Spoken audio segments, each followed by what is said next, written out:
ಓಂ ಶಾಂತಿ. ನಿಮಗೆ ಒಂದು ಇಲ್ಲಿ ಸೀಕ್ರೆಟ್ ಹೇಳ್ಕೊಡ್ತೀನಿ. ಅದು ಎಲ್ಲರಿಗೂ ಅನ್ವಯಿಸುತ್ತೆ, ಅವರಿಗೆ ಮಾತ್ರ ಅಲ್ಲ. ಓಕೆ, ಅವರಿಗೆ ಮಾತ್ರ ಅಲ್ಲ, ಎಲ್ಲರಿಗೂ ಅನ್ವಯಿಸುತ್ತೆ. ಪಾಯಿಂಟ್ ಈಸ್, ಈ ಥರ ಆದಾಗ ಆದಷ್ಟು ದೇವರ ಹೆಸರುಗಳನ್ನ ತಗೊಳ್ತಾ ಇರಿ.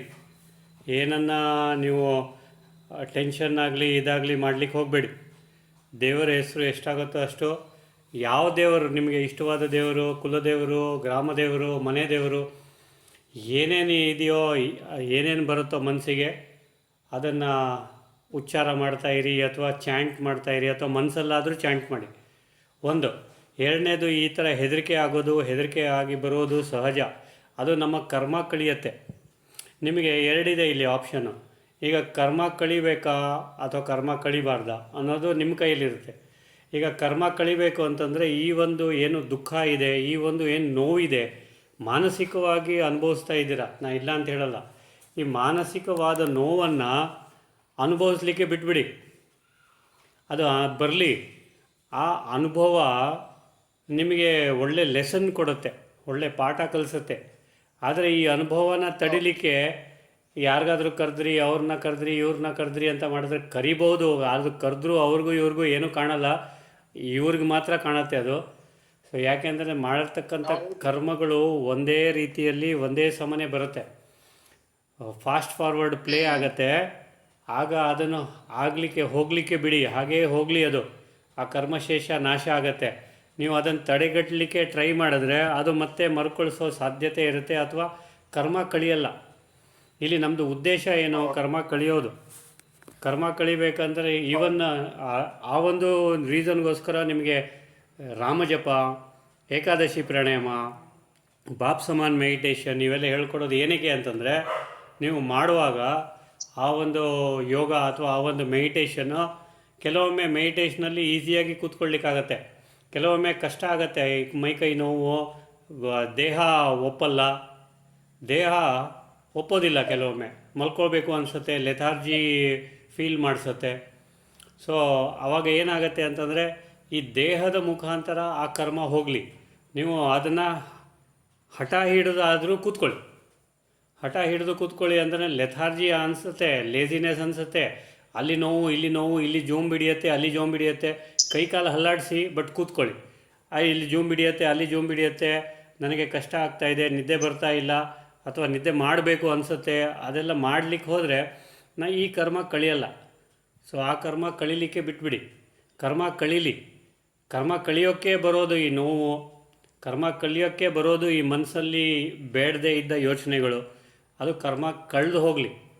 ಅದು ಕರ್ಮ ಕಳೀಲಿಲ್ಲ ಅಂತಂದರೆ ಅದು ಮತ್ತೆ ಪುನಃ ಯಾವತ್ತಾದರೂ ಈ ಜನ್ಮದಲ್ಲಿ ಆದರೆ ಪರವಾಗಿಲ್ಲ, ಅದು ಮುಂದೂಡಿದ್ರೆ ಕಷ್ಟ ನಮಗೇನೆ, ಸಂಚಿತ ಕರ್ಮ ಆಗಿ ಉಳಿದು ಬಿಡುತ್ತೆ. ಸೊ ಅದಕ್ಕೆ ದಯವಿಟ್ಟು ಕರ್ಮ ಕಳೀಲಿಕ್ಕೆ ಬಿಟ್ಬಿಡಿ. ಹೆದರಿಕೆ ಆಗುತ್ತಾ? ನಾನು ಮಾಡಿದ್ದೀನಿ, ಹೆದರ್ಸಿದ್ದೀನಿ ಎಷ್ಟೋ ಜನಕ್ಕೆ, ಹೋಯ್ ಅಂತ ಮಾಡಿದ್ದೀನಿ. ಸೊ ಈಗ ಅದು ವಾಪಸ್ ಮರುಕಳಿಸ್ತಾ ಇದೆ. ಸೊ ಆ ಒಂದು ಎಕ್ಸ್ಪೀರಿಯನ್ಸಲ್ಲಿ ಇದ್ದು ಬಿಡಲಿ ಅವರು, ಅದನ್ನು ಅನುಭವ ಮಾಡಲಿ, ಪರವಾಗಿಲ್ಲ. ಕಣ್ಣಲ್ಲಿ ನೀರು ಬರುತ್ತೆ, ಹೆದರಿಕೆ ಆಗುತ್ತೆ, ಮೈಕೈಯೆಲ್ಲ ನಡುಗುತ್ತೆ, ಆಗಲಿ. ಎದಕ್ಕೆ ಬೆಸ್ಟು ಅಂತಂದರೆ, ಏನಾದರೂ ಒಂದು ದೇವರ ಹೆಸರನ್ನು ಚಾಂಟ್ ಮಾಡಲಿಕ್ಕೆ ಹೇಳಿ, ಹಾಗಾದರೂ ಕರ್ಮ ಕಳೀಲಿ ಅಂತ. ಓಕೆ, ಗೊತ್ತಾಯ್ತಲ್ಲ ಅಕ್ಕ? ಇನ್ನೊಂದು ವಿಷಯ ಅಂತಂದರೆ, ಇದು ಎಲಿಫೆಂಟ್ ಅಂದರೆ ದೇಹ, ಮಾಹುತು ಅಂದರೆ ನಮ್ಮ ಬುದ್ಧಿ. ಈಗ ಏನಾಗುತ್ತೆ, ಮಾಹುತನಿಗೆ ಈ ಕಡೆ ಹೋಗಬೇಕು, ಶ್ವೇತಕ್ಕ ಮನೆಗೆ ಹೋಗಬೇಕು ಅನಿಸುತ್ತೆ ಆ ಎಲಿಫೆಂಟ್ ತೊಗೊಂಡು. ಇಲ್ಲ, ನಾನು ಕವಿತಕ್ಕ ಮನೆಗೆ ಹೋಗ್ತೀನಿ, ಇಲ್ಲ ಈ ಕಡೆ ಹೋಗಲ್ಲ ಅಂತ ಹೇಳಿದ್ರೆ ಏನು ಮಾಡೋದು? ಸೊ ಆ ಮಾಹುತ ಏನೂ ಮಾಡಲಿಕ್ಕಾಗಲ್ಲ. ಅವಾಗ ಎಲಿಫೆಂಟ್ ಎಲ್ಲಿ ಕರ್ಕೊಂಡು ಹೋಗುತ್ತೆ ಅಲ್ಲಿಗೆ ಹೋಗಬೇಕಾಗತ್ತೆ. ಅವನು ತಿವಿದ್ರೂ ಒಂದೇ, ಚುಚ್ಚಿದ್ರೂ ಒಂದೇ, ಏನು ಮಾಡಿದ್ರು ಒಂದೇ. ಹಾಗೆಯೇ ನಮ್ಮ ಇಂಟೆಲೆಕ್ಟ್ ಏನು ಮಾಹುತ, ನಮ್ಮ ದೇಹ ಬಂದುಬಿಟ್ಟು ಎಲಿಫೆಂಟು. ಸೊ ಕೆಲವೊಮ್ಮೆ ಈ ದೇಹ ಒಪ್ಪಲ್ಲ, ಮೆಡಿಟೇಷನ್ ಮಾಡ್ತೀನಿ, ಯೋಗ ಮಾಡ್ತೀನಿ, ಅದೆಲ್ಲ ಮಾಡ್ತೀನಿ ಅಂತ. ಅದು ಅಂತ್ಯಕಾಲದಲ್ಲಿ ಅಥವಾ ಎಂಡ್ ಟೈಮಲ್ಲಿ ಅಥವಾ ಮುಂದೆ ಏಜ್ ಆದಾಗ ಮಾಡ್ತೀನಿ ಅಂತಂದರೆ, ದೇಹಕ್ಕೆ ನಾನು ದಂಡನೆ ಕೊಡ್ತೀನಿ, ದೇಹಕ್ಕೆ ಎಕ್ಸಸೈಸ್ ಮಾಡಿಸ್ತೀನಿ ಅಂದರೆ ಕಷ್ಟ ಆಗುತ್ತೆ. ಅದಕ್ಕೆ ಮೊದಲಿಂದ ಪ್ರಾಕ್ಟೀಸ್ ಬೇಕು, ಮೊದಲಿಂದ ಫ್ಲೆಕ್ಸಿಬಿಲಿಟಿ ಬೇಕು. ನಾವು ಫ್ಲೆಕ್ಸಿಬಲ್ ಇದ್ರೇ, ಖುಷಿಯಾಗಿದ್ರೇ ಎಲ್ಲವೂ ಸಾಧ್ಯ. ಈಗ ಖುಷಿಯಾಗಿಲ್ಲ ಅಂದರೆ ನಾನು ಮಾಡಲ್ಲ, ಹೋಗು, ನನಗೆ ಮೂಡಿಲ್ಲ, ಅದಿಲ್ಲ ಇದಿಲ್ಲ ಎಲ್ಲ ಬರುತ್ತೆ ಮನಸ್ಸು. ಸೊ ಮನಸ್ಸನ್ನು ಸಾಂತ್ವನಗೊಳಿಸ್ಲಿಕ್ಕೆ ಒಳ್ಳೊಳ್ಳೆ ವಿಚಾರಗಳನ್ನು ಯೋಚನೆ ಮಾಡಿ. ಓಕೆ, ಎಲ್ಲರಿಗೂ ಆಶೀರ್ವಾದ ಕೊಡಿ, ಕ್ಷಮಾಪಣೆ ಮಾಡಿ. ಮತ್ತು ಇಂಪಾರ್ಟೆಂಟ್ ಅಂದರೆ ದೇವರ ನಾಮಸ್ಮರಣೆಯನ್ನು ಮಾಡಿ. ಈ 20-30 ಇದ್ದಾಗಲೇ ಅದನ್ನು ಮಾಡಬೇಕು. 50-60 ಮಾಡ್ತೀನಿ ಅಂತಂದರೆ ಅದು ಕಷ್ಟ ಆಗುತ್ತೆ. ಹುಷಾರಾಗಿರಿ. ಅದಕ್ಕೆ ಯಾರ್ಯಾರು ಚಿಕ್ಕವರಿದ್ದೀರಾ 20-30ರಲ್ಲಿ, ಅವರು ಈಗಲಿಂದಾನೇ ಮಾಡಲಿ ದಯವಿಟ್ಟು, ಅವ್ರಿಗೆ ಒಳ್ಳೆಯದು. ಓಕೆ, ನಾವು ಅಂದ್ಕೊಳ್ತೀವಿ ನಾನು ಮಾಡಿದ್ರೆ ನಮ್ಮ ಹೆಂಡತಿಗೆ ಒಳ್ಳೆಯದು, ಗಂಡನಿಗೆ ಒಳ್ಳೆಯದು, ಅಪ್ಪನಿಗೆ ಒಳ್ಳೆಯದು, ಅಮ್ಮನಿಗೆ ಒಳ್ಳೆಯದು, ಮನೆಗೆ ಒಳ್ಳೆಯದು. ಆ ಥರ ಏನಿಲ್ಲ, ನಿಮಗೆ ಒಳ್ಳೆಯದು. ಓಕೆ, ನಿಮಗೆ ಒಳ್ಳೆಯದಾಗಬೇಕು ಅಂತಂದರೆ ನೀವು ಆ ಎಲಿಫೆಂಟ್ ಅಂದರೆ ನಿಮ್ಮ ದೇಹ ಅಲ್ಲ, ಎಲ್ಲರೂ ಎಲಿಫೆಂಟ್ ಆಗಿಲ್ಲ, ಆದರೆ ಎಲಿಫೆಂಟ್ ಅನ್ನೋದು ಎಕ್ಸಾಂಪಲ್ ಕೊಡ್ತಾ ಇದ್ದೀನಿ, ದೇಹ ಅಂತ. ಓಕೆ, ಆಮೇಲೆ ನನಗೇನು ರೀ ಹೇಳ್ತಾ ಇದ್ದೀರಾ ನೀವು ಅಂತ ಅಂದ್ಕೊಂಬಿಡಿ ದಯವಿಟ್ಟು. ಎಲಿಫೆಂಟ್ ಅಂದರೆ ದೇಹ, ಮಾಹುತ ಅಂದರೆ ಇಂಟೆಲೆಕ್ಟ್, ಬುದ್ಧಿ. ಸೊ ಏನು ಮಾಡಬೇಕಂತಂದರೆ ಬುದ್ಧಿಯಿಂದ ಈ ಒಂದು ಶರೀರಕ್ಕೆ ಆವಾಗವಾಗ ಸ್ವಲ್ಪ ಎಕ್ಸಸೈಸೋ ವಾಕಿಂಗೋ ಅದನ್ನು ಮಾಡಿಸಿ, ಟ್ರೈನಿಂಗ್ ಮಾಡಿಸಿ, ಅಭ್ಯಾಸ ಮಾಡಿಸಿ, ಕೂತ್ಕೊಳ್ಳಿಕ್ಕೆ ಪ್ರಾಕ್ಟೀಸ್ ಮಾಡಿಸಿ. ಚೇರ್ ಮೇಲಾಗಲಿಲ್ಲ ಅಂದರೆ ನಿಮ್ಮ ಸುಖಾಸನದಲ್ಲೋ ಅಥವಾ ಕಾಟ್ ಮೇಲೋ ಹೇಗಾದರೂ ಒಟ್ಟಿನಲ್ಲಿ ಕೂತ್ಕೊಂಡು ಮಾಡಿ. ಆಗಲಿಲ್ಲ ಮಲ್ಕೊಂಡಾದರೂ ಮಾಡಲಿ, ಚಾಂಟಿಂಗ್ ಮಾಡಲಿ, ಒಳ್ಳೆಯದಾಗತ್ತೆ. ಯಾವುದೇ ಪ್ರಕಾರದ ಹೆದರಿಕೆ ಇಲ್ಲ. ಕರ್ಮ ಕಳಿಬೇಕು. ಮನುಷ್ಯನಿಗೆ ಕರ್ಮ ಕಳಿಬೇಕು. ತಲೆನೋವು ಇದೆ ಅಂತಂದರೆ ಏನು ಮಾಡ್ತಾರೆ ನಮ್ಮ ಜನ ಅಂತಂದರೆ ಮಾತ್ರೆ ನುಂಗ್ಬಿಡ್ತಾರೆ. ಸ್ವಲ್ಪನೂ ತಲೆನೋವು ತಡ್ಕೊಳ್ಳೋಕ್ಕಾಗಲ್ಲ. ಸ್ವಲ್ಪ ತಲೆನೋವು ಬರಲಿ, ಆ ಕರ್ಮ ಕಳೀಲಿಕ್ಕೆ ಬಿಡೋದಿಲ್ಲ ಅಂತಿರಲ್ಲ ನೀವು. ಇಮಿಡಿಯೇಟ್ಲಿ ಡೋಲೋನೋ ಇನ್ನೇನಿದೆಯಮ್ಮ, ಬೋಲೋನೋ ಏನೋ ತೊಗೊಂಡ್ಬಿಡ್ತೀರಾ. ನಿದ್ದೆ ಹೋಗ್ಬಿಡ್ತೀರಾ.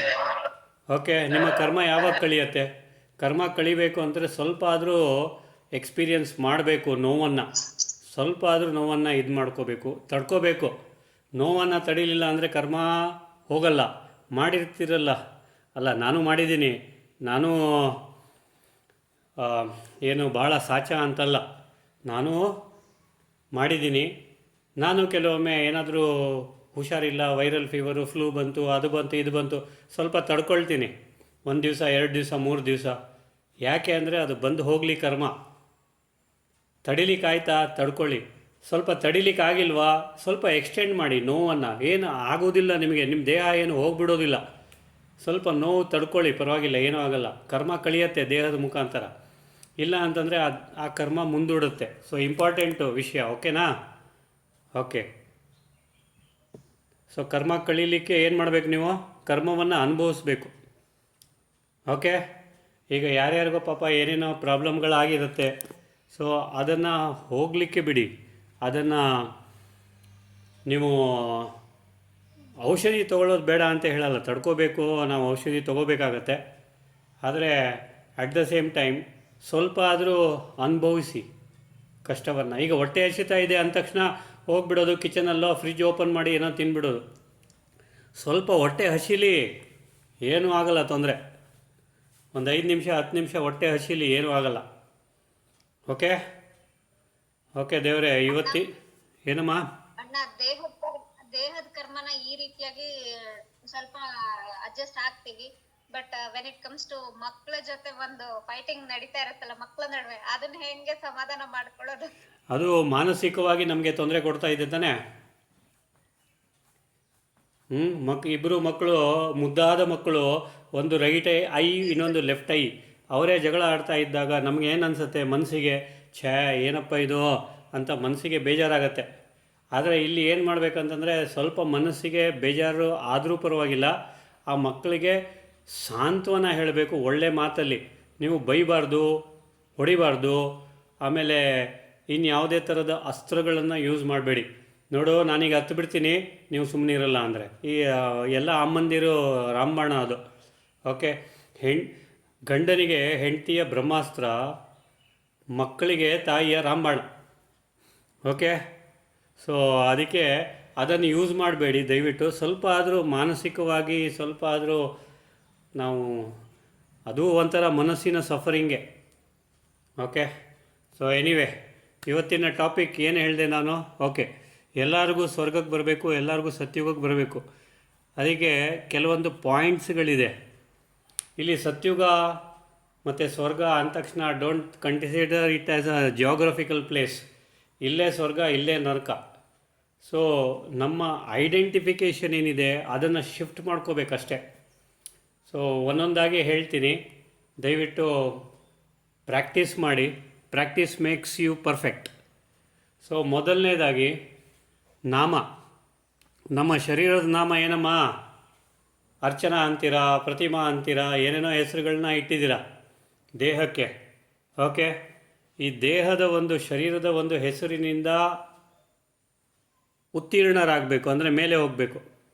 ಸೊ ಮೇಲೆ ಹೋಗೋದು ಅಂದರೆ ಆತ್ಮನ ಹೆಸರು ಏನಮ್ಮ? ಆತ್ಮನ ಹೆಸರು ಆತ್ಮನೇ.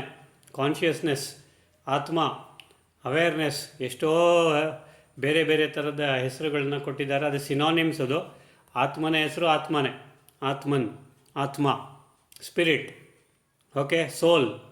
ಸೊ ದೇಹದ ಹೆಸರು, ಅದರಿಂದ ಮೇಲೆ ಹೋಗಿ.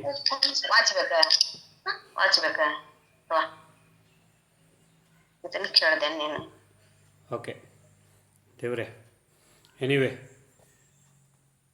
ಓಕೆ, ಸೊ ದೇಹದ ಹೆಸರು ದೇಹಕ್ಕೆ ಇರಲಿ.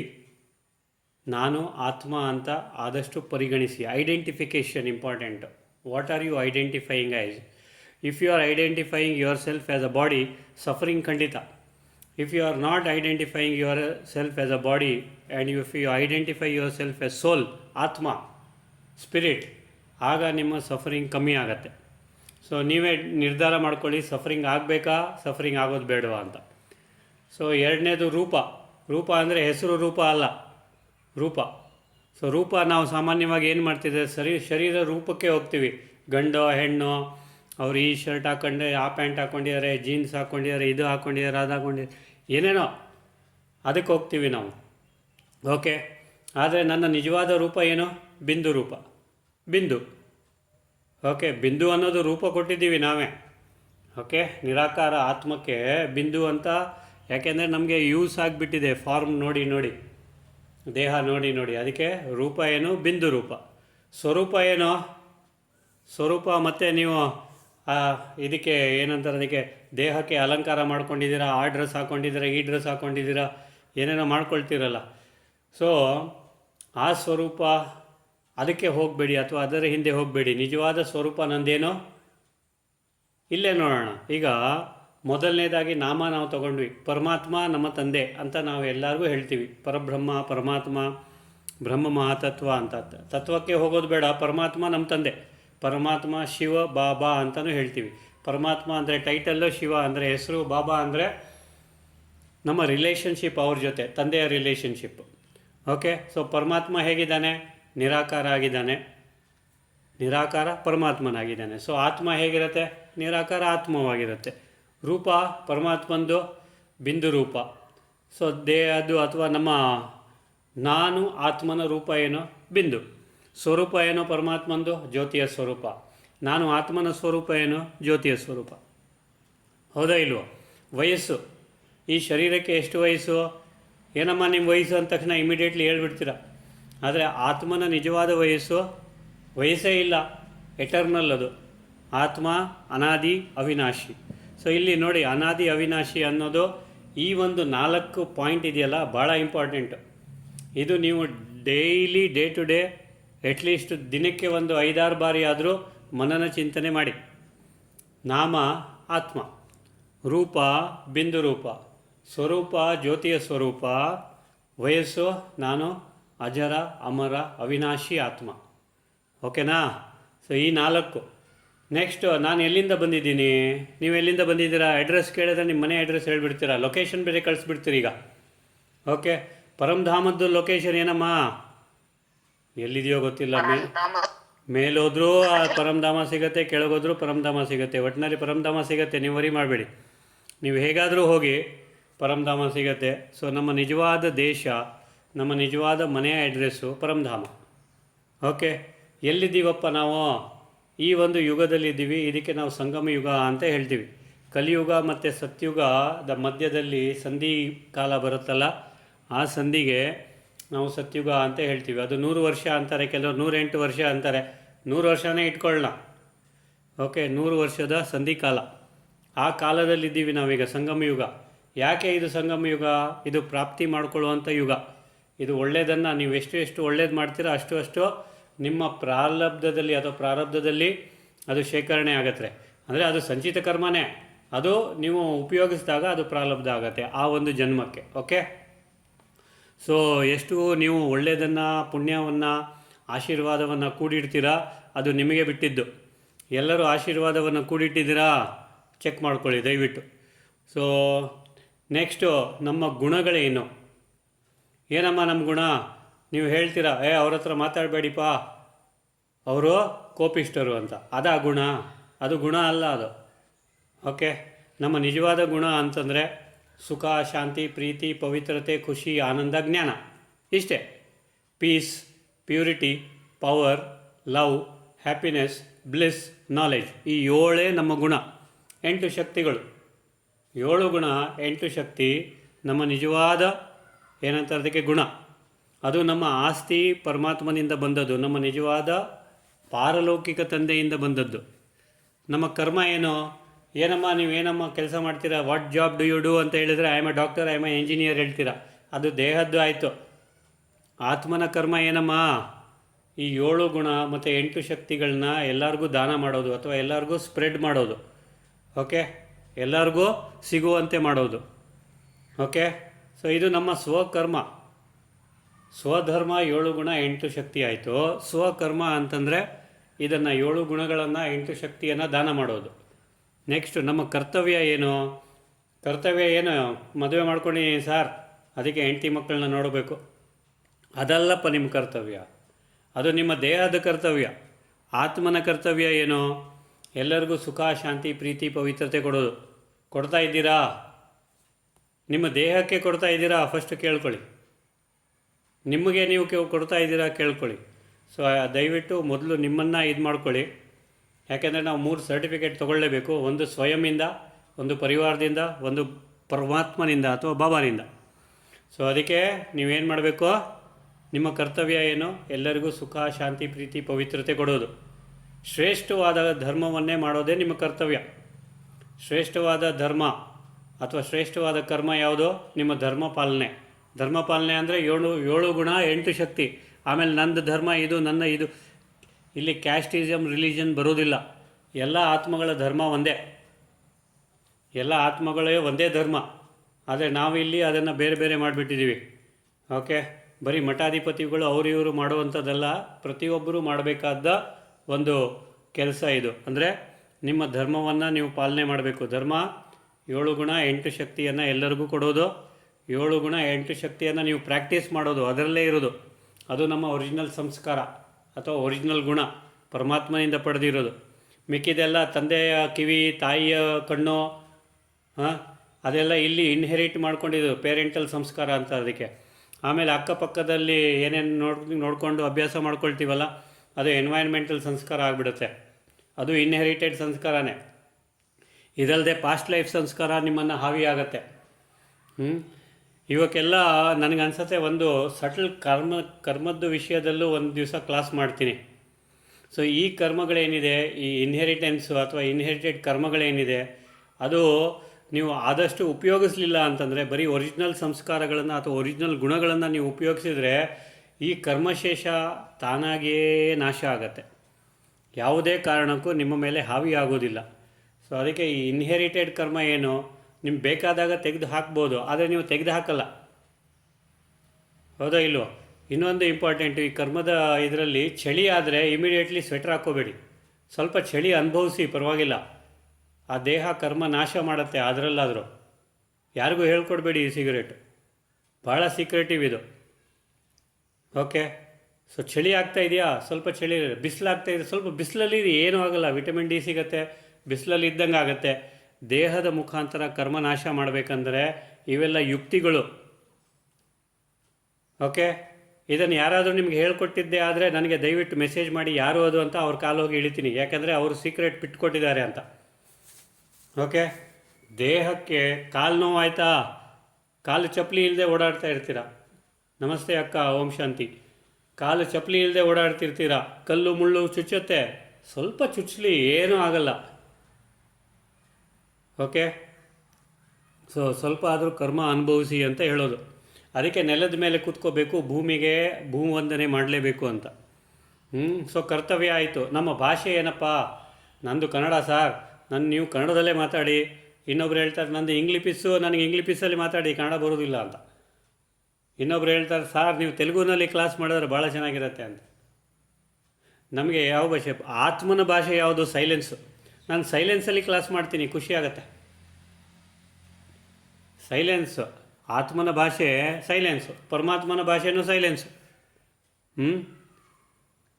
ಓಕೆ, ಸೊ ಪರಮಾತ್ಮನ ಕರ್ತವ್ಯ ಏನು? ನಮ್ಮನ್ನೆಲ್ಲ ಪರಮಧಾಮಕ್ಕೆ ಕರ್ಕೊಂಡು ಹೋಗೋದು. ನಮ್ಮ ಏನಂತಾರೆ, ಕರ್ಮಾನುಸಾರವಾಗಿ ನಮಗೆ ಮತ್ತೆ ಪುನಃ ಸತ್ಯುಗದ ನಿರ್ಮಾಣ ಅವರೇ ಮಾಡ್ತಾರೆ. ಸತ್ಯುಗಕ್ಕೆ ಆದಿ ಸನಾತನ ದೇವಿ ದೇವತಾ ಧರ್ಮದಲ್ಲಿ ಆ ಒಂದು ಧರ್ಮವನ್ನು ಸ್ಥಾಪನೆ ಮಾಡಿಬಿಟ್ಟು ಅಲ್ಲಿ ನಮಗೆ ಇರಿಸ್ತಾರೆ. ಸೊ ಇದು ಪರಮಾತ್ಮನ ಕರ್ತವ್ಯ. ಓಕೆ, ಪರಮಾತ್ಮನ ಕರ್ಮ ಎಲ್ಲರಿಗೂ ಒಳ್ಳೆಯದನ್ನೇ ಮಾಡೋದು, ಎಲ್ಲರಿಗೂ ಸುಖ, ಶಾಂತಿ, ನೆಮ್ಮದಿ, ಪ್ರೀತಿ, ಪವಿತ್ರತೆ, ಖುಷಿ, ಆನಂದ, ಜ್ಞಾನ ಕೊಡೋದು. ಅವ್ರು ಇನ್ನೇನು ಮಾಡೋದಿಲ್ಲ. ಓಕೆ, ಎಷ್ಟು ಒಳ್ಳೆ ಕೆಲಸ ಮಾಡ್ತಾರೆ ನೋಡಿ ಅವರು. ಅವರ ಭಾಷೆ ಸೈಲೆನ್ಸು, ನಮ್ಮ ಭಾಷೆನೂ ಸೈಲೆನ್ಸು. ನಮ್ಮ ತಂದೆ ತಾಯಿ ಯಾರು? ಪರಮಾತ್ಮನಿಗೆ ತಂದೆ ತಾಯಿ ಇಲ್ಲ. ಓಕೆ, ಪರಮಾತ್ಮ ಸ್ವಯಂಭೂ. ನಮಗೆ ತಂದೆ ತಾಯಿ ಯಾರು? ಇಮಿಡಿಯೇಟ್ಲಿ ತಂದೆ ತಾಯಿ ಹೆಸರು ಹೇಳ್ಬಿಡ್ತಾರೆ. ಅದು ಲೌಕಿಕ ಶರೀರ ಕೊಟ್ಟ ತಂದೆ ತಾಯಿ. ಆತ್ಮಕ್ಕೆ ತಂದೆ ತಾಯಿ ಅಂತಂದರೆ ಪರಮಾತ್ಮನೇ. ಓಕೆ, ಸೊ ಆತ್ಮನ ತಂದೆ ತಾಯಿಯನ್ನು ನೆನಪು ಮಾಡಿ. ಆತ್ಮನ ತಂದೆ ತಾಯಿ ಯಾರು? ಪರಮಾತ್ಮ. ಓಕೆ, ನೆಕ್ಸ್ಟು, ಪರಮಾತ್ಮನಿಗೆ ತಂದೆ ತಾಯಿ ಇಲ್ಲ, ಪರಮಾತ್ಮ ಸ್ವಯಂಭೂ ಅಂತ ಹೇಳಿದ್ದೆ. ಕ್ವಾಲಿಫಿಕೇಷನ್. ಸೊ ಪರಮಾತ್ಮನ ಕ್ವಾಲಿಫಿಕೇಷನ್ ಏನು? ಸರ್ವಧರ್ಮ ಮಾನನೀಯ, ಸರ್ವೋಚ್ಚ, ಸರ್ವಜ್ಞ, ಸರ್ವಶಕ್ತಿವಂತ, ಸರ್ವ ಕಲ್ಯಾಣಕಾರಿ, ಸರ್ವ ಶುಭಕಾರಿ, ಸರ್ವ ಮಂಗಳಕಾರಿ. ಮತ್ತು ಇಂಪಾರ್ಷಿಯಲ್. ಯಾವುದೇ ಆದಂಥ ಯಾರಿಗೆ ಇವ್ರಿಗೆ ಅವ್ರಿಗೆ ಅಂತ ಸೈಟ್ ತೊಗೊಳ್ಳಲ್ಲ. ಅದು ಪರಮಾತ್ಮಂದು ಕ್ವಾಲಿಫಿಕೇಷನ್ ಆಯಿತು. ನಮ್ಮ ಕ್ವಾಲಿಫಿಕೇಷನ್ ಏನು? ನಮ್ಮ ಕ್ವಾಲಿಫಿಕೇಷನ್ನು ಪರಮಾತ್ಮ ಕೆಲವೊಂದು ಯಮ ನಿಯಮಗಳನ್ನು ಕೊಟ್ಟಿದ್ದಾರೆ. 5 ಯಮ 5 ನಿಯಮ ಕೊಟ್ಟಿದ್ದಾರೆ. 5 ಯಮ ಯಾವುದು? ಸತ್ಯತೆ. ಕೇವಲ ಸತ್ಯತೆಯೇ ಹಿಡೀರಿ, ನೀವು ಪರಮಾತ್ಮನ ರೀಚ್ ಆಗ್ತೀರಾ ಖುಷಿಯಾಗಿ. ಅದು ಆಗಲ್ಲ ಅಂದರೆ ಕೇವಲ ಅಹಿಂಸೆಯನ್ನು ಹಿಡೀರಿ. ಸತ್ಯತೆ, ಅಹಿಂಸೆ. ಓಕೆ, ನೆಕ್ಸ್ಟು ಬ್ರಹ್ಮಚರ್ಯ. ಬ್ರಹ್ಮಚರ್ಯ ಅಂದರೆ ಒಂದೂ ಸಹ ಸುಳ್ಳನ್ನು ಯೋಚನೆ ಮಾಡದೇ ಇರುವಂಥವ್ರು. ಬ್ರಹ್ಮಚರ್ಯ ಅಂದರೆ ಬ್ರಾಹ್ಮಿ ಮುಹೂರ್ತಲ್ಲಿ ಎದ್ದೇಳೋನು. ಬ್ರಹ್ಮಚರ್ಯ ಅಂದರೆ ಈ ಜನಿವಾರ ಹಾಕಿದ್ದು ಬ್ರಾಹ್ಮಣ ಅಂತಲ್ಲ, ಕರ್ಮದಿಂದ ಬ್ರಾಹ್ಮಣನಾಗುವವನು. ಕರ್ಮ. ಓಕೆ, ಸೊ ಬ್ರಹ್ಮಚರ್ಯ, ಆಸ್ತೇಯ, ಅಪರಿಗ್ರಹ, ಮತ್ತು 5 ನಿಯಮಗಳು. ಶೌಚ, ಕ್ಲೀನ್ಲಿನೆಸ್, ದೇಹದಲ್ಲ ಮನಸ್ಸಿಂದು. ಮನಸ್ಸಲ್ಲಿ ಯಾರ್ದು ಮನಸ್ಸಲ್ಲಿ ಏನೂ ಕೊಳಕು ಇಲ್ವಾ? Then you are great. ಪರಮಾತ್ಮ ಅಲ್ಲಿ ಬಂದು ನೆಲೆಸ್ತಾರೆ. ಸ್ವಾಧ್ಯಾಯ. ಸ್ವಾಧ್ಯಾಯ ಅಂದರೆ 2 ಮೀನಿಂಗ್ ಆಗುತ್ತೆ. ಸ್ವ ಮತ್ತು ಅಧ್ಯಾಯ. ನೀವು ಸೆಲ್ಫ್ ಸ್ಟಡಿ ಮಾಡೋದು, ಮನನ ಚಿಂತನೆ ಮಾಡೋದು. ಇನ್ನೊಂದು ಸ್ವಾಧ್ಯಾಯ ಅಂತಂದರೆ ನಾನು ಯಾರು ಅಂತ ಕ್ವಶನ್ ಕೇಳೋದು. ನಾನು ಯಾರು ಅಂತ ಕ್ವಶನೇ ಕೇಳಲ್ಲ. ನೀವು ಯಾರಮ್ಮ, ನನ್ನ ಹೆಸರು ಏನನ್ನ ಹೇಳ್ತೀರಾ. ಓಕೆ, ಅದು ದೇಹದ್ದೇ ಹೆಸರಾಯಿತು. ನಾನು ಯಾರು ಅಂತ ಸ್ವಚಿಂತನೆ ಮಾಡ್ತೀರಾ, ಅದು ಇಂಪಾರ್ಟೆಂಟು. ಸ್ವಚಿಂತನೆ ಮಾಡಿ, ನಾನು ಯಾರು, ಇದು ನನ್ನ ತಲೆ, ಇದು ನನ್ನ ಕೂದಲು, ಇದು ನನ್ನ ಕಣ್ಣು, ಇದು ನನ್ನ ಶರೀರ, ಇದು ನನ್ನ ಕೈ. ಹಾಗಾದರೆ ನಾನು ಯಾರು ಕೇಳ್ತಾ ಹೋಗಿ ನೀವು, ನಾನು ಯಾರು ನಾನು ಯಾರು ಅಂತ. ಸೊ ಆವಾಗ ಖಂಡಿತವಾಗಲೂ ನಿಮಗೆ ಒಂದಲ್ಲ ಒಂದು ದಿವಸ ಆನ್ಸರ್ ಸಿಗುತ್ತೆ. ಬಟ್ ಅದನ್ನು ಮನನ ಚಿಂತನೆ ಮಾಡಿ ಅದರಲ್ಲಿ ಮೆಡಿಟೇಷನ್, ಅದರಲ್ಲಿ ಲೀನ ಆಗಬೇಕು ನೀವು. ನಿಮಗೆ ಆ ಒಂದು ಅನುಭವ ಆಗಬೇಕು. ಏನಿದು ನಾನು ಯಾರಂತ ಗೊತ್ತಿಲ್ಲ, ಎಷ್ಟು ವರ್ಷ ಆಗಿದೆ, 50 ವರ್ಷನೋ 60 ವರ್ಷನೋ ಆಗಿದೆ, ಇನ್ನು ನಾನು ಯಾರಂತಲೇ ಗೊತ್ತಿಲ್ಲ. ಸುಮ್ಮನೆ ಸುಳ್ಳು ಹೇಳ್ಕೊಳ್ತಾ ಹೋಗ್ತಾ ಇದ್ದೀನಿ. ನಾನು ಇದು ಏನದು, ನಾನು ಹೇಮಂತ, ನಾನು ಇಲ್ಲಿದ್ದೀನಿ, ಅಲ್ಲಿದ್ದೀನಿ, ಮಂಗಳೂರಲ್ಲಿದ್ದೀನಿ, ಬೆಂಗಳೂರಲ್ಲಿದ್ದೀನಿ ಅಂತ. ಬರೀ ಸುಳ್ಳು. ನಿಜ ಏನು? ನಿಜವಾಗ್ಲೂ ನಾನು ಯಾರು? ಆ ಒಂದು ಹಂಬಲಿಕೆ ಇರಬೇಕು, ಆ ಒಂದು ಥರ್ಸ್ಟ್ ಇರಬೇಕು, ಆ ಒಂದು ಹಂಗರ್ ಇರಬೇಕು ತಿಳಿಲಿಕ್ಕೆ ನಾನು ಯಾರು ಅಂತ. ಆವಾಗಲೇ ಅದು ಭಗವಂತನ ಆಶೀರ್ವಾದದಿಂದ, ಭಗವಂತನ ಗ್ರೇಸಿಂದ ನಮಗೆ ನಿಜವಾದ ಏನು ಪಟಲ ಇದೆ ಅಥವಾ ನಿಜವಾದ ಏನು ಆ ಪರದೆ ಇದೆ ಅದು ಓಪನ್ ಆಗುತ್ತೆ ಮತ್ತು ನಾನು ಯಾರು ಅಂತ ರಿವೀಲ್ ಆಗುತ್ತೆ. ಓಕೆ, ಅದು ಸ್ವಾಧ್ಯಾಯ.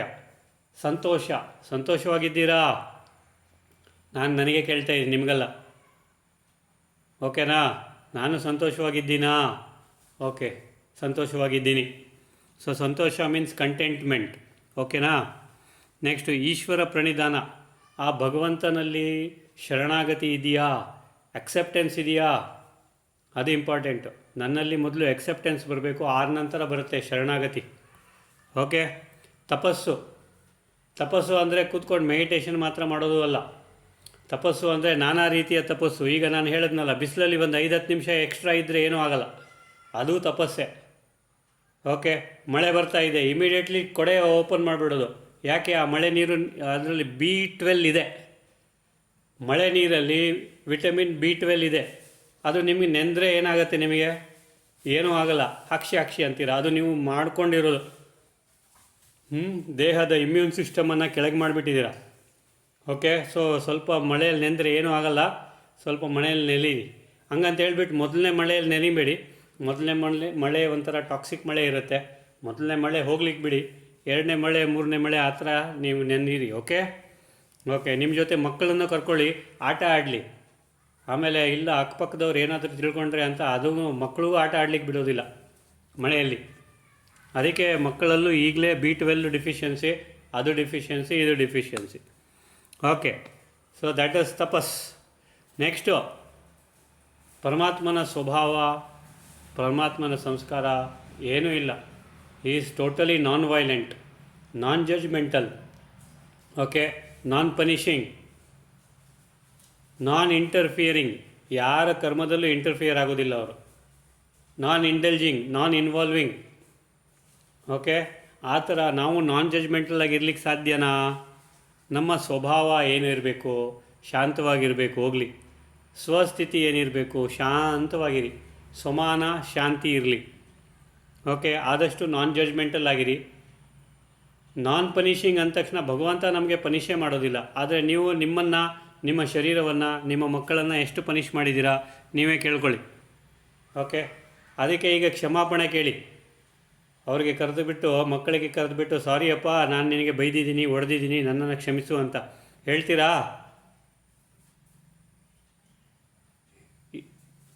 ನೋಡುವ. ಓಕೆ. ನಮ್ಮ ಸಂಸ್ಕಾರ ಕೇವಲ ಮತ್ತು ಕೇವಲ ಒರಿಜಿನಲ್ ಸಂಸ್ಕಾರ. ಸುಖ, ಶಾಂತಿ, ಪ್ರೀತಿ, ಪವಿತ್ರತೆ, ಖುಷಿ, ಆನಂದ, ಜ್ಞಾನ. 7 ನಮ್ಮ ನಿಜವಾದ ಸಂಸ್ಕಾರಗಳು, ಒರಿಜಿನಲ್ ಸಂಸ್ಕಾರಗಳು. ನಮ್ಮ ಒಂದು ಆಸ್ತಿ. ಇಲ್ಲಿಂದ ಏನೇನು ತೊಗೊಂಡೋಗ್ತೀರಮ್ಮ? ಎಷ್ಟೊಂದು ದುಡ್ದಿದ್ದೀರಾ, ಎಷ್ಟೊಂದು ಕಷ್ಟಪಟ್ಟಿದ್ದೀರಾ, ಎಷ್ಟೊಂದು ಪ್ರಾಪರ್ಟಿ, ಎಷ್ಟೊಂದು ಕಾರು, ಎಷ್ಟೊಂದು ಇದು ಗಳಿಸ್ಕೊಂಡಿದ್ದೀರಾ. ಇದರಲ್ಲಿ ಯಾವ್ದು ತೊಗೊಂಡೋಗ್ತೀರಾ? ಏನೇನು ಬೇಕು ಎಲ್ಲದಕ್ಕೂ ಅಲ್ಲಿ ಜಾಗ ಇರಬೇಕು. ಸೊ ಬೆಸ್ಟ್ ನಾವು ಮಾಡಬೇಕಾಗಿರೋದಂದರೆ ನಮ್ಮ ಕರ್ಮ, ಭಾಗ್ಯ, ಸಂಸ್ಕಾರ. ಈ 3 ಬ್ಯಾಗ್ಗಳನ್ನ ನಾವು ಎತ್ಕೊಂಡು ಹೋಗ್ತೀವಿ. ನಮ್ಮ ಕರ್ಮ, ನಮ್ಮ ಭಾಗ್ಯ, ನಮ್ಮ ಸಂಸ್ಕಾರ, ಈ ದೈವಿ ಗುಣಗಳು. ಸೊ ಇವೆಲ್ಲ ಸ್ಟಾಕಲ್ಲಿ ಇಟ್ಟಿದ್ದೀರಾ? ಕೇಳ್ಕೊಳ್ಳಿ. ಕರ್ಮ, ಭಾಗ್ಯ, ಸಂಸ್ಕಾರ, ದೈವಿ ಗುಣಗಳು ಮತ್ತು ಶ್ರೇಷ್ಠವಾದ ಪ್ರಾಪ್ತಿಗಳು, ಶ್ರೇಷ್ಠವಾದ ಖಜಾನೆಗಳು, ಶ್ರೇಷ್ಠವಾದ ವರದಾನಗಳು, ಇವೆಲ್ಲನ ಪಡೆದಿದ್ದೀರಾ? ಕೇಳ್ಕೊಳ್ಳಿ. ಇಷ್ಟನ್ನು ಪಡೆದಿದ್ರೆ ನಿಮ್ಮ ಮುಂದಿನ ಎಷ್ಟೋ ಜನ್ಮ ನೀವು ಕೂತ್ಕೊಂಡು ತಿನ್ಬೋದು. ಓಕೆ. ಸೊ ಹಂಗಂತ ಹೇಳ್ಬಿಟ್ಟು ಅಲ್ಲಿ ಕೂತ್ಕೊಂಡು ತಿನ್ನೋದು ಮಾತ್ರ ಅಲ್ಲ, ಅಲ್ಲೂ ಸಹ ನೀವು ಪ್ರಾರಬ್ಧ ಮಾಡ್ಕೋಬೇಕು, ಅಲ್ಲೂ ಸಹ ಎಫರ್ಟ್ ಹಾಕಬೇಕು. ಸೊ ಅದಕ್ಕೆ ಪುರುಷಾರ್ಥ ಅಂತೇವೆ. ಪುರುಷಾರ್ಥ ಅಂದರೆ ಏನು? ನಮ್ಮ ವೀಕ್ನೆಸ್ಸನ್ನು ಹೋಗಲಾಡಿಸ್ಲಿಕ್ಕೆ ಯೂಸ್ ಮಾಡುವಂಥ ತಂತ್ರ. ಓಕೆ. ಸೊ ಪುರುಷಾರ್ಥ. ಸೊ ನೀವು ಪುರುಷಾರ್ಥ ಮಾಡಿ, ಖಂಡಿತವಾಗ್ಲೂ ಎಲ್ಲರಿಗೂ ಒಳ್ಳೆಯದಾಗತ್ತೆ. So this is what I wanted to convey in a very short and sweet manner. Okay. ಖಜಾನೆಗಳು ಹಿಂದೆ ಹೇಳಿದ್ದೀನಿ, ಎಲ್ಲವನ್ನೂ ಹೇಳಿದ್ದೀನಿ, 8 ಶಕ್ತಿ, 7 ಗುಣ ಎಲ್ಲ. ಸೊ ಇದರಲ್ಲಿ ನಿಮಗೇನಾದರೂ ಡೌಟ್ ಇದೆಯಾ? Before the time elapses. Time we have another 3 minutes. Okay. 4 minutes. Okay, 4 minutes. ಕರ್ಮ ಕಳಿಯೋದು ಗೊತ್ತಾಯ್ತಲ್ಲ ನಿಮಗೆ? ಓಕೆ. ಯಾರಾದರೂ ಮಿಸ್ಟೇಕ್ ಮಾಡಿದ್ರೆ ನಾವು ಟಾಲ್ರೇಟ್ ಮಾಡಲೇಬೇಕು. ಯಾರಾದರೂ ಮಿಸ್ಟೇಕ್ ಮಾಡಿದ್ರೆ ನಾವು ಆ ಮಿಸ್ಟೇಕನ್ನು ಅವ್ರಿಗೆ ಮಾಡಿದ್ದೀವಿ ಹಂಗಂತೇಳ್ಬಿಟ್ಟು ತಿಳ್ಕೊಬೇಡಿ ಅದನ್ನು ಅಂತ. ಸೊ ಆ ಮಿಸ್ಟೇಕನ್ನು ಅವರಿಗೆ ಒಳ್ಳೆ ರೀತಿಯಲ್ಲಿ ಒಳ್ಳೆ ಮಾತಿನಲ್ಲಿ ಹೇಳ್ಕೊಡಿ ಈ ಥರ ಅಂತ. ಹಾಗೆ ಆಗಲಿಲ್ಲ ಅಂತಂದರೆ first and the foremost thing is you accept I also have committed many mistakes. First acceptance ಇರಬೇಕು. ನಾನು ಮಿಸ್ಟೇಕ್ ಮಾಡಿದ್ದೀನಿ, ಅವರು ಮಿಸ್ಟೇಕ್ ಮಾಡಿದ್ದಾರೆ ಈಗ. ಓಕೆ, ಆ ಮಿಸ್ಟೇಕನ್ನು ನೀವು ಒಳ್ಳೆ ರೀತಿಯಲ್ಲಿ ನೀವೇನು ಮಾತಾಡ್ತೀರಾ ಅದು ಇಂಪಾರ್ಟೆಂಟ್ ಅಲ್ಲ, ಹೇಗೆ ಮಾತಾಡ್ತೀರಾ ಅನ್ನೋದು ಇಂಪಾರ್ಟೆಂಟು. ಮೃದುವಾದ ಒಂದು ಮನಸ್ಸಿನಿಂದ, ಮೃದುವಾದ ಬಾಯಿ ಮಾತಿನಿಂದ ಮೃದುವಾಗಿ ಅವರಿಗೆ ಮಾತಾಡಿ ಅವರಿಗೆ ನಿಜ ಏನು ಅಂತ ಹೇಳ್ಕೊಡಿ. ಸೊ ಆವಾಗ ಆ ಮಿಸ್ಟೇಕನ್ನು ಅವರು ತಿದ್ದಲಿಕ್ಕೆ ಸಾಧ್ಯವಾಗುತ್ತೆ. ಇಲ್ಲ ಅಂತಂದರೆ ಮಿಸ್ಟೇಕನ್ನು ಪದೇ ಪದೇ ಅವರು ಮಾಡ್ತಾರೆ, ನೀವು ಅದು ಮಿಸ್ಟೇಕ್ ಅಂತ ಪದೇ ಪದೇ ಹೇಳ್ತಾ ಇರ್ತೀರ, ಅಥವಾ ಅಟ್ಲೀಸ್ಟ್ ಮನಸ್ಸಲ್ಲಾದರೂ ನೀವು ಅಂದ್ಕೊಳ್ತೀರ. ಸೊ ಮಿಸ್ಟೇಕ್ ಎಲ್ಲರೂ ಮಾಡ್ತಾರೆ, ನಾವು ಮಾಡ್ತೀವಿ, ನಾವು ಮಾಡಿದ್ದೀವಿ, ಅದು ಫಸ್ಟ್ ಯೋಚನೆ ಮಾಡಿ. ನಾವು ಮಿಸ್ಟೇಕ್ಗಳನ್ನ ಮಾಡಿದ್ದೀವಿ, ನಮಗೆ ಭಗವಂತ ಕ್ಷಮಿಸಿದ್ದಾನೆ, ಈಗ ಅವರನ್ನು ಸಹ ನಾವು ಕ್ಷಮಿಸೋಣ. ಸೊ ಅದು ಯಾವಾಗಲೂ ಇರಬೇಕು ನಮ್ಮಲ್ಲಿ, ಕ್ಷಮಾಪಣಾ ಭಾವ ಬೇಕು. ಪ್ರೀತಿ ಇದ್ರೇ ಕ್ಷಮೆ ಬರೋದು, ಪ್ರೀತಿಗಿಂತ ಮೇಲೆ ರೆಸ್ಪೆಕ್ಟು. ಸೊ ನೀವು ರೆಸ್ಪೆಕ್ಟ್ ಕೊಡಲಿಕ್ಕೆ ಶುರು ಮಾಡಿ ಎಲ್ಲರಿಗೂ. ಸೊ ಆವಾಗ ನೋಡಿ, ಓಕೆ, ನಿಮ್ಮ ಜೀವನನೇ ಬದಲಾವಣೆ ಆಗುತ್ತೆ. ಎಸ್ ದೇವರೇ, any other question please? Yes, ಕರ್ಮದ್ದು ಹೇಳಿದ್ನಲ್ಲ, ಕರ್ಮ ಹೇಗೆ ಕಳಿಬೇಕು ಅಂತ. ಕರ್ಮದ್ದು, ಸೊ ನಿಮ್ಮ ಶರೀರ ಅನುಭವಿಸಿದರೆ ಅಥವಾ ಶರೀರದ ಮುಖಾಂತರ ನೀವು ಅನುಭವಿಸಿದರೆ ಸಮ್ 20%, ಅಂದರೆ ನಿಮ್ಮ ಶರೀರ ನಿಮ್ಮ ಕೈಯಲ್ಲಿ, ನಿಮ್ಮ ಶರೀರ ನಿಮ್ಮ ಹತೋಟಿಯಲ್ಲಿದ್ದರೆ ಯೋಗಾಸನ ಮಾಡಿ, ಪ್ರಾಣಾಯಾಮ ಮಾಡಿ, ಇದೆಲ್ಲ ಮಾಡುವಾಗ ನಿಮ್ಮ ಅರೌಂಡ್ 20-25% ನಿಮ್ಮ ಲೈಫ್ ಅನ್ನು ಮತ್ತು ನಿಮ್ಮ ಡೆಸ್ಟಿನಿಯನ್ನು ನೀವು ಚೇಂಜ್ ಮಾಡ್ಕೋಬೋದು. ಮನಸ್ಸನ್ನು ನೀವು ನಿಮ್ಮ ಹತೋಟಿಯಲ್ಲಿ ಇಟ್ಕೊಂಡ್ರೆ, ಮನಸ್ಸನ್ನು ನಿಮ್ಮ ಕಂಟ್ರೋಲ್ ಇಟ್ಕೊಂಡ್ರೆ 60-65% ಅಥವಾ 70%ವರೆಗೂ ನೀವು ನಿಮ್ಮ ಡೆಸ್ಟಿನಿಯನ್ನು ನಿರ್ಮಾಣ ಮಾಡ್ಬೋದು. ಈ ಲೈಫ್ ಎನರ್ಜೀಸ್ ಏನಿದೆ ನಿಮ್ಮಲ್ಲಿರ್ತಕ್ಕಂಥ ಒಂದು ಶಕ್ತಿ, ಆತ್ಮಿಕ ಶಕ್ತಿ, ಅಂತರಾತ್ಮನ ಶಕ್ತಿ, ಓಕೆ, ಆ ಒಂದು ಆತ್ಮನ ಶಕ್ತಿಯನ್ನು ನಿಮಗೆ ಕಂಟ್ರೋಲ್ ಮಾಡಲಿಕ್ಕೆ ಅಥವಾ ನಿಮಗೆ ಮ್ಯಾನಿಪುಲೇಟ್ ಮಾಡಲಿಕ್ಕೆ ಅಥವಾ ನಿಮಗೆ ಚಾನಲೈಸ್ ಮಾಡಲಿಕ್ಕೆ ನಿಮಗೆ ಗೊತ್ತಾದರೆ ನಿಮ್ಮ ಡೆಸ್ಟಿನಿಯನ್ನು 100% ನೀವು ಮಾಡ್ಕೋಬೋದು.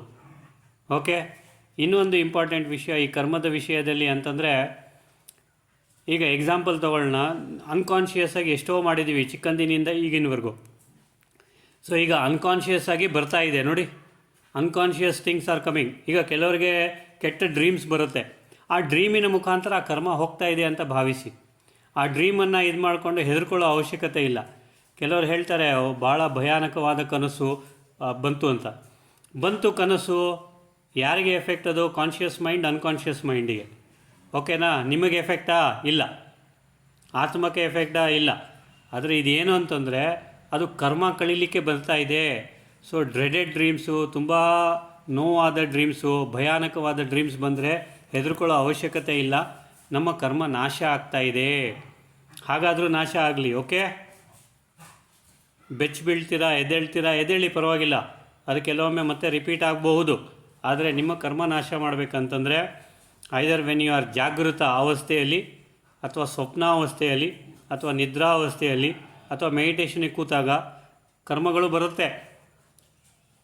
ಬಾಡಿಗೆ, ಮನಸ್ಸಿಗೆ, ಮೈಂಡಿಗೆ, ಓಕೆ, ಇಂಟೆಲೆಕ್ಟಿಗೆ ಎಷ್ಟೋ ಇದು ಟೈಪ್ಸ್ ಬರುತ್ತೆ ಕರ್ಮ. ಅದು ಕರ್ಮ ಬರಲಿಕ್ಕೆ ಬಿಡಿ, ಬಂದು ಹೋಗಲಿ, ಅದರ ಹಿಂದೆ ಹೋಗಬೇಡಿ ಅಷ್ಟೇ. Okay, S. ಸೊ ಕರ್ಮಶೇಷ ನಾಶ ಆಗಬೇಕು ಅಂತಂದರೆ ನಿಮ್ಮ ಕೈಯಲ್ಲಿದೆ, ನಿಮ್ಮ ಚಾಯ್ಸ್ ಅದು. ಇನ್ಮೇಲೆ ಕಾನ್ಷಿಯಸ್ ಆಗಿ ಬಿಹೇವ್ ಮಾಡಿ, ಕಾನ್ಷಿಯಸ್ ಆಗಿ. ಅನ್ಕಾನ್ಷಿಯಸ್ ಆಗಿ ಬಿಹೇವ್ ಮಾಡಬೇಡಿ. ಎಕ್ಸಾಂಪಲ್ಲು, ನೀವು ಒಂದು ಕಡೆ ನಡ್ಕೊಂಡು ಹೋಗ್ತಿದ್ದೀರಾ ಅಥವಾ ಒಂದು ಕಡೆ ಹೋಗ್ತಾ ಇದ್ದೀರಾ ಗಾಡಿಯಲ್ಲಿ ಅಂದಾಗ ಅನ್ಕಾನ್ಷಿಯಸ್ ಆಗಿ ಎಷ್ಟೋ ನಿಮ್ಮ ಮನಸ್ಸಲ್ಲಿ ರಿಜಿಸ್ಟರ್ ಆಗಿಬಿಡುತ್ತೆ.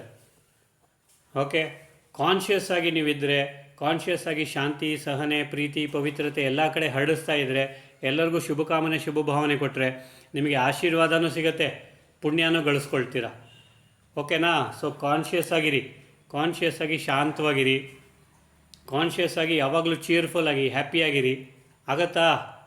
ಯಾವಾಗಲೂ ನೀವು ಹ್ಯಾಪಿಯಾಗಿದ್ದು, ಯಾವಾಗಲೂ ಚೇರ್ಫುಲ್ ಆಗಿದ್ದರೆ ನಿಮಗೆ ಏನಾದರೂ ಹೇಳ್ಕೊಡ್ಬೋದು ನಿಮ್ಮನ್ನು. ಅಂದರೆ ಅದೇ ಫ್ಲೆಕ್ಸಿಬಿಲಿಟಿ. ಓಕೆ, ಇಲ್ಲ ನನಗೆ ಇವತ್ತು ಮೂಡಿಲ್ಲ, ನಾನು ರಿಜಿಡ್ ಆಗಿದ್ದೀನಿ, ನೀವು ಹೇಳೋ ಮಾತು ಕೇಳಲ್ಲ ಅಂತ ಹೇಳಿದ್ರೆ ನಾವು ಅದನ್ನು ಬಗ್ಗಿಸ್ಲಿಕ್ಕಾಗಲ್ಲ, ಏನೂ ಮಾಡಲಿಕ್ಕಾಗಲ್ಲ. ಸ್ವಾಮಿ ಅದು ನಿಮ್ಮ ಕರ್ಮ ಅಂತ ಸುಮ್ಮನೆ ಇರಬೇಕು. ಓಕೆ, ಅವರಿಗೆ ಆಶೀರ್ವಾದ ಮಾಡಿ. ಮಕ್ಕಳು ತಿದ್ಕೊಳ್ತಾರಾ, ಆಶೀರ್ವಾದ ಮಾಡಿ. ನಾನು ತಿದ್ಕೊಳ್ಳಲ್ಲ, ಹೀಗೆ ಇರ್ತೀನಿ ಅಂದರೆ ಅದಕ್ಕೂ ಆಶೀರ್ವಾದ ಮಾಡಿ, ಒಳ್ಳೆಯದಾಗಲಿ ಅಂತ. ಆದರೆ ನಿಮ್ಮ ಮನಸ್ಸಲ್ಲಿ ಮಾತ್ರ ಕೆಟ್ಟದ್ದನ್ನು ನೀವು ಭಾವನೆಯಲ್ಲೂ ಸಹ ಅಥವಾ ಥಾಟಲ್ಲೂ ಸಹ ಬರೆಸ್ಬೇಡಿ. Okay, easy. ಕರ್ಮಶೇಷನೂ ನಾಶ ಆಗುತ್ತೆ, ನಿಮ್ಮ ಐಡೆಂಟಿಫಿಕೇಷನ್ ಆಫ್ ದ ಬಾಡಿನೂ ಕಡಿಮೆ ಆಗ್ತಾ ಹೋಗುತ್ತೆ. ಎಲ್ಲರಿಗೂ ಗೊತ್ತಾಯ್ತಾ, ತಿಳಿತಾ? ಓಕೆ, ಓಂ ಶಾಂತಿ. ಎಸ್ ಮಾ. ಗೊತ್ತಿಲ್ಲದ್ರೆ ಅದು ನೆಗೆಟಿವ್ ಥಾಟ್ಸ್ ಬಂದ್ರೆ ಏನ್ ಮಾಡ್ಬೇಕು ಸರ್? ಅನ್ಕೊಂತೀನಿ ಪಾಸಿಟಿವ್ ಥಾಟ್ಸ್ ಬರ್ಬೇಕು ಅಂತ, ಅದು ಗೊತ್ತಿಲ್ಲದ್ರೆ ನೆಗೆಟಿವ್ ಥಾಟ್ಸ್ ಬರ್ತಾ ಇರುತ್ತೆ ಸರ್. ಬರಲಿ, ಅದು ಹೋಗಲಿ. ಅದರ ಹಿಂದೆ ಹೋಗಬೇಡಿ, ನೆಗೆಟಿವ್ ಥಾಟ್ಸ್ ಹಿಂದೆ ಹೋಗಬೇಡಿ. ಅದು ಕರ್ಮ ಕಳೀತಾ ಇದೆ ಮನಸ್ಸಿನ ಮುಖಾಂತರ. ಸೊ ಇದು ಮನಸ್ಸಿನ ಮುಖಾಂತರ ಕರ್ಮ ಕಳಿಯೋದು. ಅಂದರೆ ನೆಗೆಟಿವ್ ಥಾಟ್ಸ್ ಬರೋದು, ವೇಸ್ಟ್ ಥಾಟ್ಸ್ ಬರೋದು, ಅವ್ರಿಗೆ ತೊಂದರೆ ಕೊಡೋಣ, ಇವ್ರಿಗೆ ತೊಂದರೆ ಕೊಡೋಣ ಅಂತ ಮನಸ್ಸಿಗೆ ಬರೋದೆಲ್ಲ, ಇವೆಲ್ಲ ಮನಸ್ಸಿನ ಮುಖಾಂತರ ಕರ್ಮಶೇಷ ನಾಶ ಆಗೋದು. ಅದು ನಾಶ ಆಗುತ್ತೆ, ಅದು ಹಾಗೆ ಹೋಗಲಿಕ್ಕೆ ಬಿಡಿ. ಅದರ ಹಿಂದೆ ನೀವು ಹೋಗಬೇಡಿ, ಫಾಲೋ ಮಾಡಬೇಡಿ. ಓಕೆ, ಓಂ ಶಾಂತಿ. Thank you. God bless you all.